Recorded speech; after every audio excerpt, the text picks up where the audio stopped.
Fever, 1793, by Lori Halls Anderson, Chapter 11. Chapter 11, September 7th, 1793.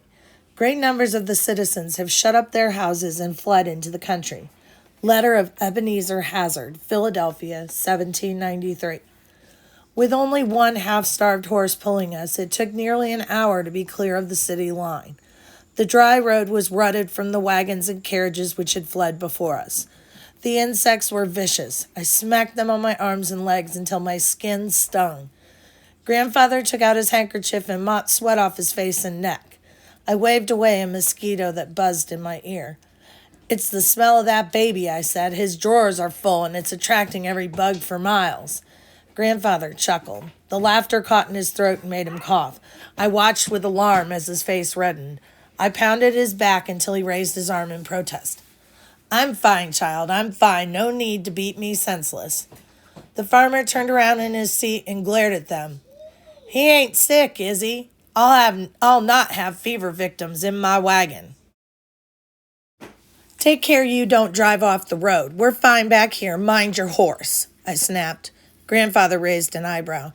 "You're turning into a regular scold, Matty Cook. You sound like your mother ordering menfolk around." "Some menfolk need ordering." "That they do." He straightened his legs as best he could between the baskets and clothing bundles. "I propose we enjoy our carriage ride in the country. It would hardly be proper to remove my coat, but if I can beg my lady's indulgence, I will unfasten a button or two." His stiff fingers fumbled with the pewter buttons until they released, and he could breathe with ease. "There," he sighed, "that's better. It's time to review your soldiering lessons." I groaned. From my crawling days, Grandfather had taught me all the tricks of the American and the British armies, and quite a few from the French. Again and again and again, it would do no good to argue. I was his captive. "Soldier needs 3 things to fight," he continued. He held up 3 fingers and waited for my response. 1, a sturdy pair of boots, I said. 2, a full belly. 3, a decent night's sleep. Grandfather thunked his boots on the floorboard. "Hey," protested the farmer, "my boots are sound." Grandfather belched. "Tisk, tisk," said the farmer's wife. "Eliza fed me breakfast enough for 2 blacksmiths." He pulled the brim of his hat down over his eyes and settled back against a rolled-up mattress. "And now I'm going to get some sleep before our coachman delivers us unto the joys of the Luddington family barnyard and their odoriferous pigs." "Pigs," echoed King George. I settled in alongside him so my head rested on his chest. The rhythmic turning of the wagon wheels, the hum of insects in the barley fields along the road, and the beat of Grandfather's heart blended into a lullaby. I woke when the wheels stopped turning. I had to shield my eyes from the sun. "Why are we stopping?" I asked. The farmer didn't answer but pointed up the road. The baby cried. 4 horsemen armed with muskets blocked our way. "Robbers!" I felt for a small purse hidden in my pocket and nudged Grandfather with my elbow. The farmer let his hand drop to the knife handle rising up from his boot. The baby wailed and the horse shifted nervously in his traces. The riders advanced. One of the men lifted his hat. "Don't be afraid. We mean you no harm." The farmer's hand stayed on the knife. "You are entering Pembroke," said a second man. "Planning on staying here?" "Just passing through," said the farmer. "I'm taking these folks on up to Gwinnett, and the wife and me are headed for her mother's in Bethlehem." "We don't have any money," said the farmer's wife.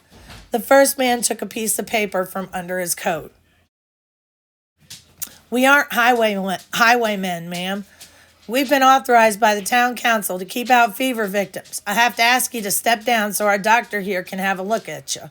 If you aren't sick, you can pass through town. If you are, you'll have to turn around." The farmer jumped to the ground. His wife handed their baby down to him and then hopped into the dust herself. I shook Grandfather to wake him. The doctor examined the little family, peering under their eyelids and looking down their throats.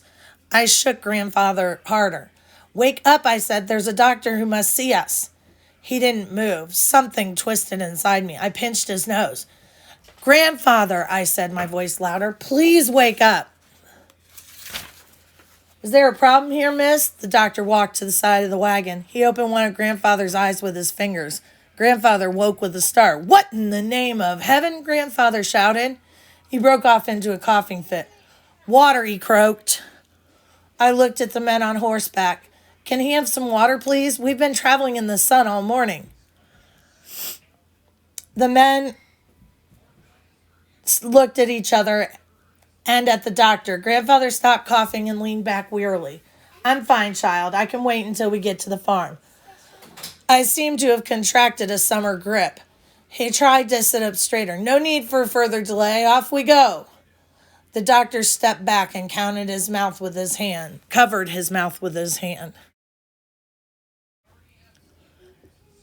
Take this man back to the city, he commanded. He is infected with disease. No, the farmer shouted. One of the horsemen turned his horse and galloped away. Nonsense, Grandfather said. There's nothing wrong. He broke off coughing again. I stared in horror, first at Grandfather, then at the doctor.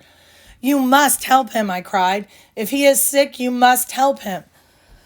The farmer grabbed me under the arms, pulled me from the wagon, and threw me onto the road. He and the doctor lifted Grandfather and deposited him beside me. King George squawked and circled above the commotion. They aren't my family, the farmer said as he motioned for his wife to climb aboard. They only rode in the back the last mile or so. They was walking and we picked them up. He's lying, I shouted. I don't have no fever, the farmer continued. My wife and baby are healthy. Let me just drive through so I can get to Bethlehem by nightfall. We won't stop for nothing. The doctor nodded to the leader of the group. Go ahead, the man said. Make haste. The farmer brought the whip down with all his strength, and the wagon lurched forward. I stared, mouth open, as the wagon disappeared into a cloud of dust. Our food, our clothing, gone. This couldn't be happening. Go back to Philadelphia, the doctor advised. There are physicians there who will treat you. You can't stay here. We can't walk, I protested. It's miles. Have you no mercy? Asked Grandfather. The leader of the group looked down on him. We have to take care of our own, sir. Grandfather glared at the man. I have never seen him so angry. He looked as if he wanted to run the man through with his sword, but he just stared. And I shall look after mine, Grandfather vowed. I shall look after mine.